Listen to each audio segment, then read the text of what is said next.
और इस समय की बड़ी खबर पाकिस्तान से आपको बता दें, इस्लामाबाद तक फैली विरोध की आग। पुलिस और सरकारी कर्मचारी आपस में भिड़ गए। बजट से पहले इस्लामाबाद में झड़प देखने को मिली।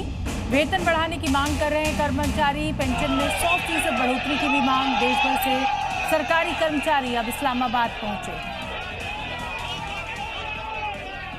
देखिए, बजट से पहले इस्लामाबाद में किस तरीके से सरकारी कर्मचारियों का ये प्रदर्शन, झड़प हुई है सरकारी कर्मचारियों की पुलिस से। पेंशन में 100% बढ़ोतरी की मांग ये सरकारी कर्मचारी कर रहे हैं। देश भर से कर्मचारी इस्लामाबाद पहुंचे। बांग्लादेश में एक बार फिर हिंदुओं के खिलाफ साजिश रची जा रही है। हिंदू समुदाय और उनके धार्मिक स्थलों को निशाना बनाने की कोशिशें तेज हुई हैं। दरअसल यहां हिंदू मंदिर के निर्माण से कट्टरपंथी संगठन परेशान है और सड़कों पर बैनर पोस्टर लेकर नारेबाजी करते हुए नहीं सुना गया। इस दौरान हजारों की संख्या में लोग प्रदर्शन में शामिल हुए।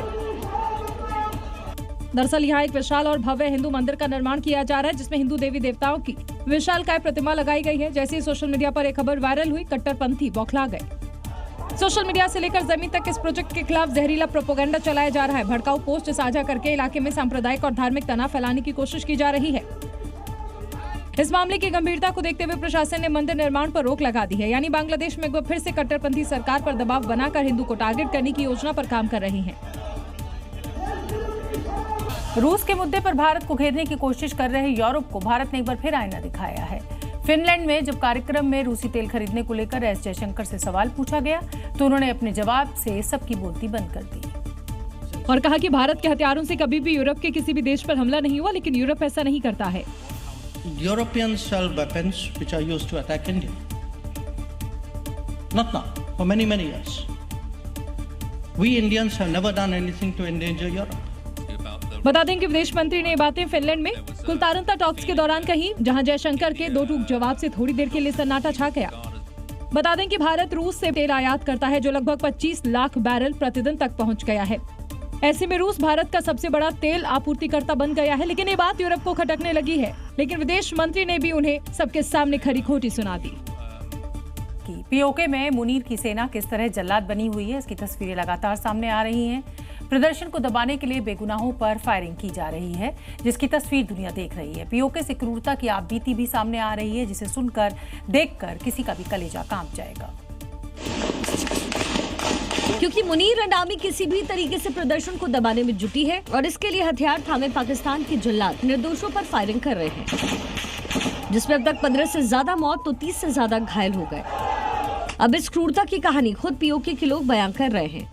लेकिन अब पीओके के प्रदर्शनकारियों ने मुनीर आर्मी के खिलाफ जंग का ऐलान कर दिया।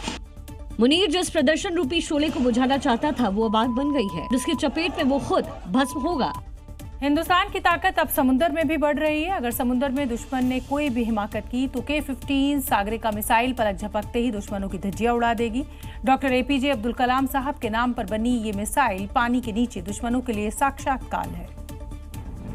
K-15 सागरिका नेवी की तरकश का एक विध्वंसक हथियार ही नहीं, बल्कि समंदर की गहराइयों में छुपी हिंदुस्तान की वो प्रतिज्ञा है, जिससे दुश्मन का बचकर निकलना मुश्किल ही नहीं, नामुमकिन है। ये भारत की पहली स्वदेशी पनडुब्बी से दागी जाने वाली बैलिस्टिक मिसाइल है। इस मिसाइल को भारत की पहली परमाणु पनडुब्बी INS अरिहंत पर पूरी तरीके से तैनात किया जा चुका है। 1 टन वजनी K-15 सागरिका घातक परमाणु बम को अपने पीठ पर लादकर दुश्मनों के खेमे में तबाही मचा सकती है। इसकी तूफानी रफ्तार और अचूक निशाना दुश्मन को संभलने का 1 सेकंड तक का भी मौका नहीं देता। K-15 सागरिका मिसाइल में जल, थल और नभ से परमाणु हमला करने की क्षमता है।